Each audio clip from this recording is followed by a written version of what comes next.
వాళ్ళ బండారం బయటపడ్డది. రైతు చట్టాల విషయంలో వాళ్ళ బండారం బయటపడ్డది. రాష్ట్రం ఏర్పడ్డాక మొదటి నెలలోనే నేను ఇచ్చిన మొట్టమొదటి దరఖాస్తు ఇవ్వమని చెప్పినాం. ఇది ఇంకింత సిగ్గు తీసుకోవడం వాళ్ళు మాట్లాడితే మరింత పరుగు తీసుకొని బట్టలిప్పుకోవడం తప్ప ఏముండదు. ఎందుకంటే నేను ఒక మాట చెప్తాను, ఏం అడ్డమవుతుందా నీకు ట్రిబ్యునల్కి రెఫర్ చేయడానికి? నువ్వు ఆల్చం నేను ఆల్చం నీ బొంద నా బొంద కదా అంటే ఎందుకు నాకు అర్థంగా సొల్లుపురాను? What is that it is preventing the government of India for referring the matter to the tribunal? उनके सुविधा के लिए मैं हिंदी में पूछ रहा हूं, अगर इसमें कोई नेशनल चैनल हो तो। क्या रुकावट है केंद्र सरकार के सामने? हमारे को कृष्णा गोदावरी के शेर में ट्रिब्यूनल को रेफर करने में क्या रुकावट है? क्या काम है? ये केंद्र सरकार का नीति है इस प्रकार का डिले करना?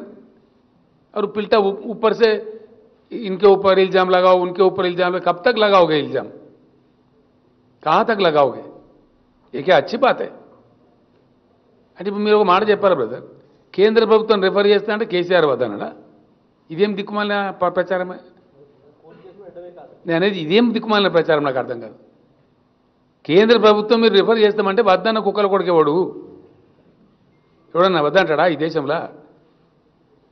ఇది అంటే నేను అనేది ఎదుటి వాళ్ళ క్యారెక్టర్ను మలైన్ చేసే విధంగా, ఎదుటి వాళ్ళని తక్కువ చేసే విధంగా ఎన్ని రోజులు చేసి బ్రతమానుకున్న ఈ ప్రచారం అయిపోయింది. ఇప్పుడు మీ బండారం బయటపడ్డది. ఎన్ని మాట్లాడిందండి రైతు ఉద్యమం మీద? మూర్ఖులంటే, ఆందోళన జీవులంటే, పిచ్చోళ్ళంటే, ఉగ్రవాదులంటే, ఖలిస్తాన్వాదులంటే ఇలా తీరా దేశం ముందుకు వచ్చి మీరు క్షమాపణ వేడుకుంటున్నారు. ఇంకా కూడా సిగ్గు రావడం లేదా మీకు? ఇంకా కూడా ఇట్లా మాట్లాడేటోళ్ళకు ఏం వితండవాదం ఇది? ఇవన్నీ అనవసరమైనటువంటి పనికిమాలినటువంటి పనులు.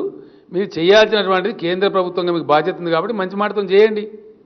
ఏమండి అర్థమవుతలేదండి? 100% కోరుతాము. అలా క్లారిటీ ఏముందని నాకు అర్థంగా డిమాండ్ రిఫర్ చేసేదానికి నేను అదే అంటున్నా. దాని మీకెళ్ళి నేను అంటున్నా, ఆయన ఓ రకంగా మాట్లాడతాడు, ఈడున్నోళ్ళు ఇంకో రకంగా మాట్లాడతాడు. ఇవేమి తలా తోకలేని పనులు. If you really want to you are sincere, you refer it to the tribunal. What is preventing? Simple మాట. మనకు కూడా కేంద్ర మంత్రి గారు ఉన్నారు కదా, ఎవరు ఆపుతున్నాయని వాళ్ళని ఆగబడుతున్నారు, కాలు పోయి కట్టేస్తున్నారు. ఎవరన్నా మంచి డిమాండ్, సమంజసమైన డిమాండ్ చేపట్టాలని మేము డిమాండ్ చేస్తాం. మేము అసెంబ్లీలోనే తీర్మానం చేసి పంపించినాం యునానిమస్గా. ఈ తాత్సారాలు మంచి కావు. ప్రజలు కోరుతున్నప్పుడు చేయాలి ప్రజాస్వామ్యంలో. తప్పింది. हम सकारात्मक नहीं थे, हम नहीं थे भाई. हम सकारात्मक कब थे? कौन बोला आपको? हमने अपोज किया लोकसभा में, राज्यसभा में. आप गलत है, हम गलत नहीं है. बिल्कुल आप गलत बोल रहे हैं. हम रिकॉर्ड में हैं, we are on record in Lok Sabha and Rajya Sabha. We have opposed the bill tooth and nail. हमारे दोनों लीडर यहां बैठे हुए हैं. या आप ऐसा कैसा बोल सकते हैं? नहीं नहीं, मैंने बिल्कुल बोला तेलंगाना किसान क्या पंजाब में बेच सकता? तेलंगाना किसान क्या दिल्ली जाके बेच सकता? बाजू गांव नहीं जा सकता? क्या सूर्यापेट वाला भुवनगिर जाके बेच सकता? ये गलत बात है, बिल्कुल गलत. 100% गलती था. हमने जब मिला प्रधानमंत्री जी से उनको बताया. हाँ सर, जो भी है वापस गया ना भाई, उसके ऊपर आप क्यों अननेसेसरली ये उठा रहे? समझ में नहीं आया. प्रधानमंत्री खुद माफी मांग के वापस लिया तो इसके बाद में चर्चा ही क्या है? जो भी कहा भाई, वापस तो लिया ना. उनके तरफ से कानून गलत नहीं है बोले, हम बोले कानून गलत है. जिस किसी भी तरीके से कानून को वापस लिया गया, खुश रहो और क्या. దేశంలో ఎవరు నమ్మతలేరండి. ఇది ఎన్నికల స్టంట్ అని అనుకుంటున్నారు. 5 రాష్ట్రాల ఎన్నికల కోసం అవలంబిస్తున్న స్టంట్ అనుకుంటున్నారు తప్ప ఎవరు నమ్మతలేరు. అందుకే మేము ఎంఎస్పీ డిమాండ్ చేస్తున్నాం కదా. డెఫినెట్గా ఎంఎస్పీ కోసం చట్టం ఏమంటున్నాం? Minimum support price, maximum support price కాదు. దానిలో ఏముంది? నేను చాలా చాలా మంచిగా చెప్పాను ఇంతకుముందు. आत्मनिर्भर भारत, पहले आत्मनिर्भर कृषि करो, आप आत्मनिर्भर किसान बनाओ, कृषि क्षेत्र को आत्मनिर्भर बनाओ तो बहुत काफी हो गया. देश खाने पीने के लिए किसी को लाचार बेचार नहीं रहेगा. ఎట్లాగూ క్యాస్ట్లు ఉన్నాయి, క్యాస్టిజం ఉన్నది మన దేశంలో, అందులో అనుమానమే లేదు. దానిలో సిగ్గుపడడం ఎందుకు? మనమే ప్రభుత్వాలే క్యాస్ట్ సర్టిఫికెట్లే ఇస్తా ఉన్నాం. దానిలో దాచిపెట్టడం ఎందుకు నాకు అర్థం కాదు. దాని ఉన్నది ఏంటి? దాని ఉన్న బ్రహ్మ పదార్థం ఏంటి? ఎందుకు దాయాల? దాని ద్వారా సాధించేది ఏంటి? దేశం లేనటువంటిది ఒకటి పెట్టడం అనేది కరెక్ట్ కాదు. ఇది పెద్ద వివాదానికి దారితీస్తుంది. బీసీలు డిమాండ్ చేస్తూ ఉన్నారు. ఖచ్చితంగా రాబోయే జనగణనలో కులగణన చేపట్టాలని కూడా మేము సీరియస్గా డిమాండ్ చేస్తూ ఉన్నాం. ఆ విధంగా చేయాలని చెప్పి కోరుతా ఉన్నాం. మరొకసారి మేము కేంద్ర ప్రభుత్వాన్ని తెలంగాణ రైతుల పక్షాన్ని నేను కోరుతా ఉన్నా. అనురాధ కార్తీ ఆల్రెడీ నిర్ణయం వచ్చేసింది. ఇంకా తాత్సారం చేయొద్దండి. మీరు ఎంత తీసుకుంటారో ఏం తీసుకుంటారో యాన్యువల్ టార్గెట్ ఒక సంవత్సరానికి తెలంగాణ నుంచి కొనే వరి ధాన్యం ఎంత తీసుకుంటారు అనేది తేలిస్తే దాన్ని బట్టి మేము ఇక్కడ రైతులకు చెప్పి పంటలు వేయించుకుంటాం, రైతాంగాన్ని కాపాడుకుంటాం. కాబట్టి దయచేసి ఈ విషయంలో తాత్సారం వద్దు.